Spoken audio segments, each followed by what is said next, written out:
Yo, yo, yo. Bruiser badge here. Ah! That's scary. Wake up. It is the next day. I had waited like the whole next day because I went to go play basketball. Like, I got a text on my phone. You trying to hoop? Is that even a question? Yes.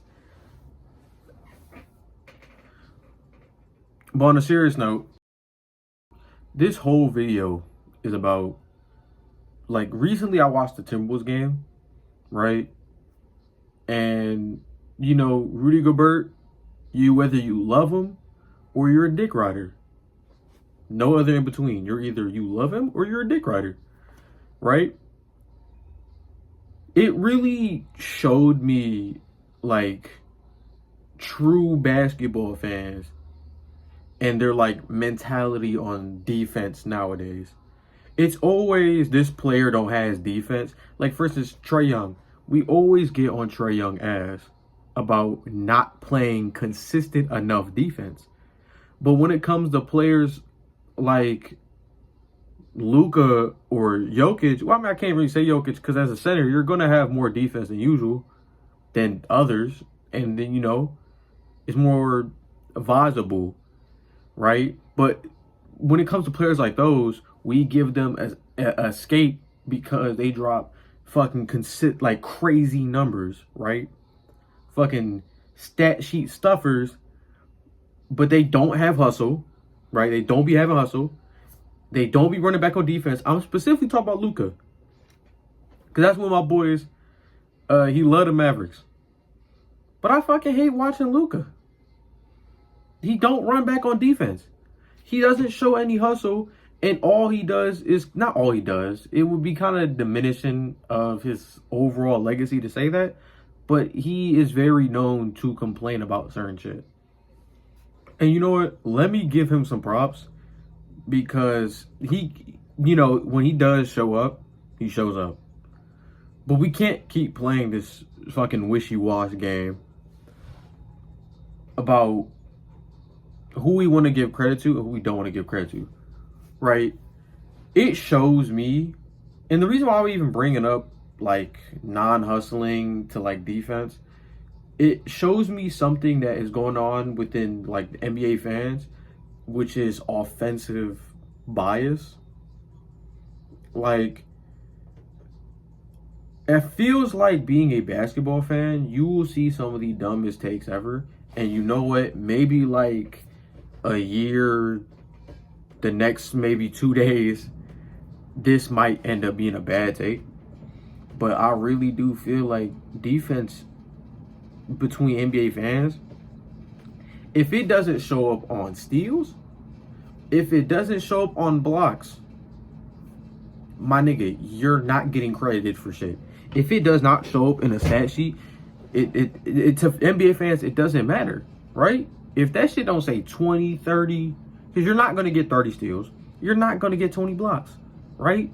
But if it's not just some ridiculous ass number, people are not going to care. And that's just how it is. And I seen a person talk about it. I don't know who. Sorry if I misquote them or if I'm not able to credit them.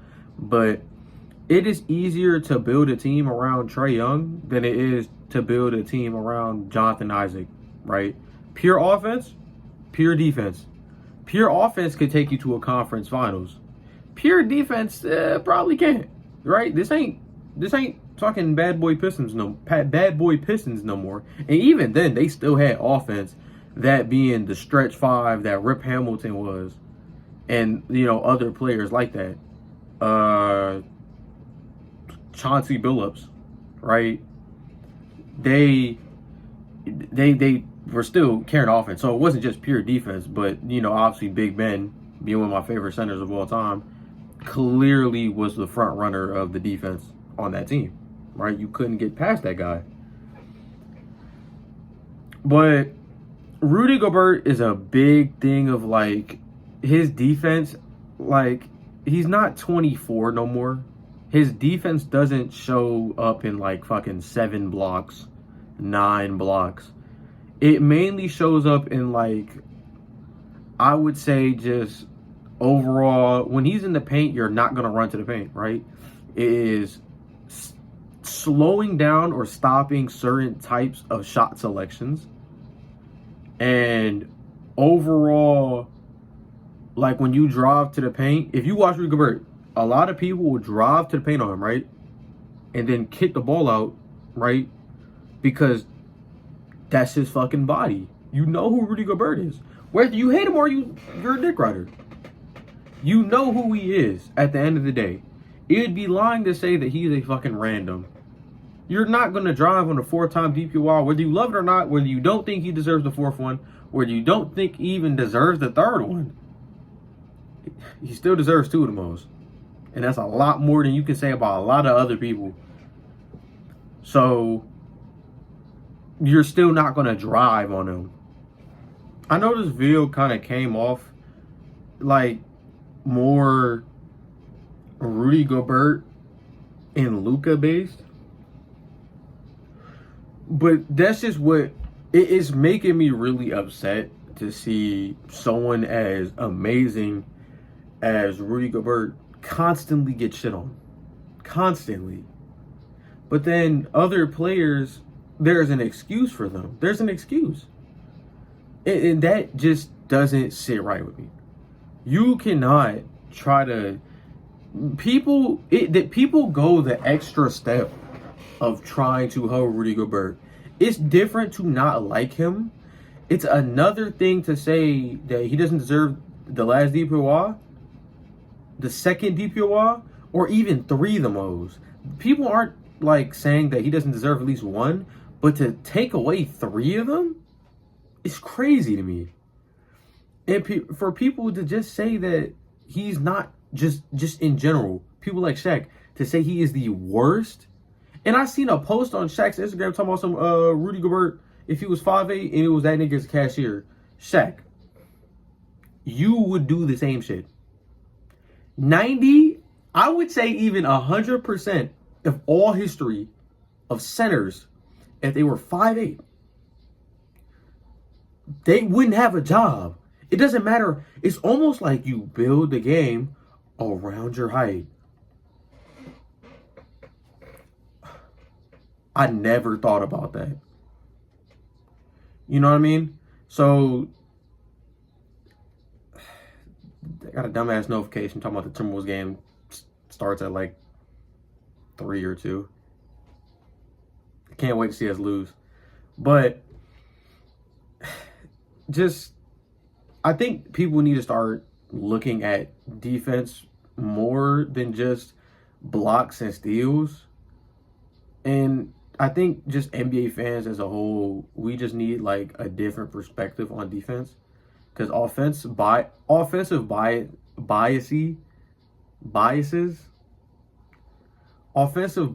is kind of like taking over a lot. You know what I mean? Like, there's a reason why you're not talking about Rudy Gobert or Jalen Suggs. I would say Jonathan Isaac, but he always injured. Fucking Alex Caruso. You're not talking about Alex Caruso. You might mention him, but you're not going to talk about him. You know what I mean? Unless there's a crazy-ass legacy behind you. And even if someone like Rudy Gobert just has a short end of the stick of this year's punching bag. The league cannot go a single year without having somebody to shit on. Last year, it was Rudy Gobert, right? Because the big DP washed it. The year before that, right, it was Dylan Brooks. And I would say the year before that, in terms like that year's villain would probably be Marcus Smart, mainly because the flop and shit. So, this is what this video is about, right? I want to throw a lot more editing in here, but there's nothing for me to really edit. And it's the whole next fucking day. I have nothing else to like throw in here. So, I'll try to be more consistent with videos. But, just thank you for watching. And we need to start putting respect on our defensive players.